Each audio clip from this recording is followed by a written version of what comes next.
Hello, Internet. Welcome to What's in an OP2 Electric Boogaloo. I am the self proclaimed archbishop of the anime church who is here to take over because the anime book won't mention ReZero. Get on that. So, if you couldn't tell, I am basically a less professional version of Geoff who is just gonna imitate what he does because he hasn't analyzed this OP yet and I want to talk about it. Also, he just kind of forgets OPs sometimes. Where is JoJo OP5? Please get on with that. Anyway, since my editing and everything sucks, this is not professional and please notice me. I don't even know what I'm saying. Anyway, I just binge read Arc 4 of ReZero web novel and with that OP releasing and most YouTubers just stopping at spoilers, I just want to tell someone about all the spoilers in that OP. So let's get on with it. Once again, I apologize for how shitty the audio is. My microphone isn't the best, and I don't do this professionally anyway. So yeah, you are gonna have to deal with that, and also the shitty editing. Anyway, so I'm a web novel author, and I am also a web novel fan, and I have read that entire ReZero web novel now. So anyway, let's just jump into the ReZero OP scene by scene. So I'm just gonna put it on here. Okay, so here goes. ReZero's OP begins with Echidna, the witch of greed, and greed is always somehow the most sympathetic sin in all of the animes which have the seven deadly sins. I don't know why that is, but it is there. So yeah, go on. So Echidna releases a butterfly thing, which is not there in the web novel actually. It's a light novel thing apparently. And then we see all the other witches of sin who are there with Echidna in the following order. First is so it goes from Minerva, then Daphne, then Typhon, and finally Ozone segment.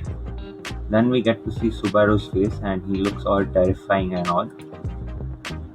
As he starts walking, the first thing you will notice is that he is in Tokyo. So this is obviously taking place in Echidna's trials. Okay, there are major spoilers from here on out, so we on. Anyway, so this is actually his trial at past self. As he glances back, looking over, you can see his parents' faces. Not their faces, their bodies. Just yeah. So parents' bodies are seen, while the lyrics of the song here actually say shutting down the past because I can so that I won't look at it. So this is a reminder of the past he has lost basically, and so Varun never gets time to think about it. Actually, so this is actually one of the most sweet scenes in one of the most dark parts of the zero. I even say this is that whole thing when he is sent back to a simulation of his life in Japan, and he gets to say goodbye to his parents. It's actually a pretty touching scene, but there are no major spoilers there, so let's move on. As he moves ahead, you can see he walks past all his deaths. Now, this is the second part of his trial of present. So, if you don't know, there are three trials in that three phases to the trial. Each trial, the first trial deals with the regrets of past. The second shows alternate presents that could have been, and the third one shows alternate futures. Anyway, so Subaru cheeses through the first one, but the second one he never completes. Like as you can see in the OP, he's just walking past all of his dead bodies. That's he's shown all the alternate realities, what happens after his death. So you can just see what happens there.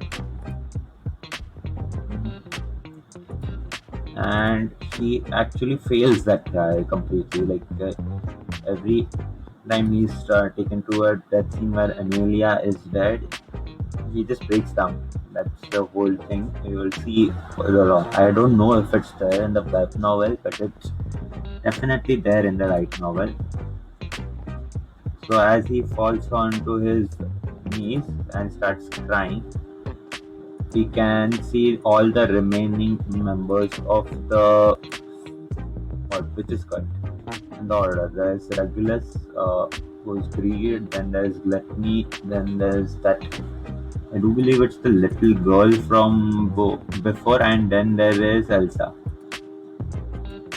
Yeah, it's probably the little girl, but it might be wrong. I don't have a very good resolution on this, so I might be wrong there. Um, Now here's the most misrepresented scene in the entire OP. So listen now. So I've watched another YouTuber called GB Reviews, and I'm gonna post it on his subreddit as well if he has a subreddit. So if anyone comes from there, hey, hi, I'm one of you guys too. So anyways, GB in this particular scene, you can see the unseen hand just reach for Subaru, but as it reaches, its shady hair disappears, and a glowing figure hugs Subaru and says something to him. So, most people who have watched the second season interpret this as Amelia hugging Subaru in the first scene after Rem just goes bye bye, but I disagree. I disagree strongly. So, if you have read the web novel, you will know that there's a scene further on. Like after Subaru fails his second child, there's a big scene. It's the offshoot for one of the if stories. Echidna offers a contract to him, and all the other witches basically persuade Subaru to not take that contract. So what's weird, especially there, like that contract would have meant that Subaru dies like hundreds of millions of times to get his perfect outcome or something. Uh, but the most important voice, which actually sways Subaru there, is Satella for a change. Yeah, so the Witch of Envy, not the Witch of Envy, Satella. Satella and Witch of Envy are two different people. If you didn't know that, now you do. But so, in the web novel, after Subaru has been through, well, almost an impossible looking situation, Echidna pretends to help him, but by asking him to sign a contract in which basically Echidna will help Subaru gain what he wants, but Subaru has to like just die so that Echidna can see all possible outcomes and stuff. Anyway, so when that happens, Satella actually shows up and she tells Subaru to value his life more. She's the one who actually keeps moving him forward. That is actually what begins the last loop of After, by the way. So yeah, Satella is the one who supports him when he needs it most. And I do believe that is exactly what is being shown here. That figure which hugs Subaru and tells him to go forward is not Amelia, it's Satella. Anyway, so going ahead. After, after that, and then lyrics also support us because as soon after that encounter, you can see the lyrics say, "For the future I am true, I will keep going," which is basically what Subaru does in the final arc. He makes a bet with Roswell and just keeps going. So what am I saying? Yeah. Anyway, so basically, just go read that arc. It's amazing, but or not. Anyway, the OP from there on is pretty simple. It's just Subaru running past all the things he wants, while the cuts on his body by as he runs past are actually representative of every single way he dies in the web novel. At least he gets his head chopped off once, he gets his arm cut off once, he gets disemboweled quite a few times, and if you see, the cuts always reflect where Subaru gets hit. So if you want the who does that, okay, I'll give you the short rundown. He gets killed by Elsa three or so separate times by well, basically slicing open. You know how Elsa likes to kill. Then he gets his arm eaten off by the bunny. Yeah, the bunny is kind of a big deal. It's an infestation. I'm not gonna spoil the bunny any more than that, but just know that the cute bunny appearing is a villain. And then finally, he gets his head cut off by Garfield in one of the yeah, his head gets cut off by the Garfield.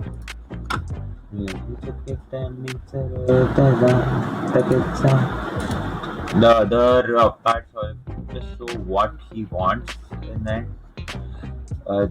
happy scenes with all the people from the village, people on Roswell, say, and finally Amelia.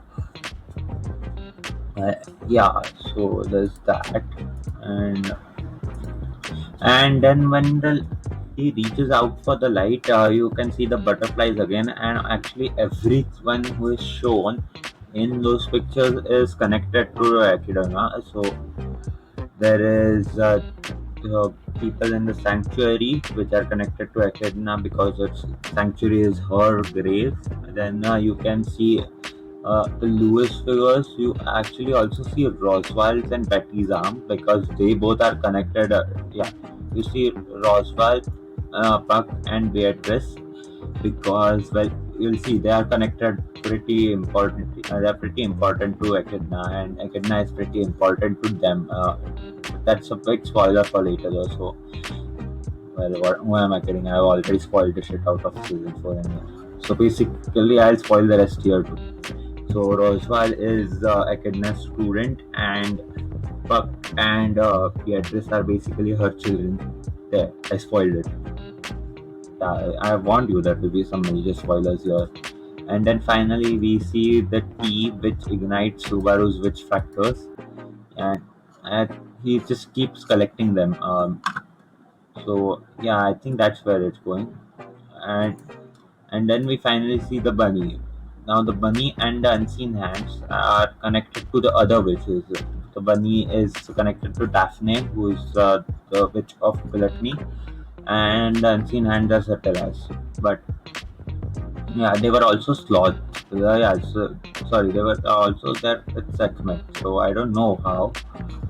But yeah, and then finally we just see Echidna turning around and smiling like she's a bit of crazy. Anyway, so that is all for this one. If you liked it and you want something more like ReZero and cannot wait for the episodes to come out weekly, go check out my novel. I update it almost daily. The links will be in the doobly doo. Anyway, see you guys next time, and goodbye.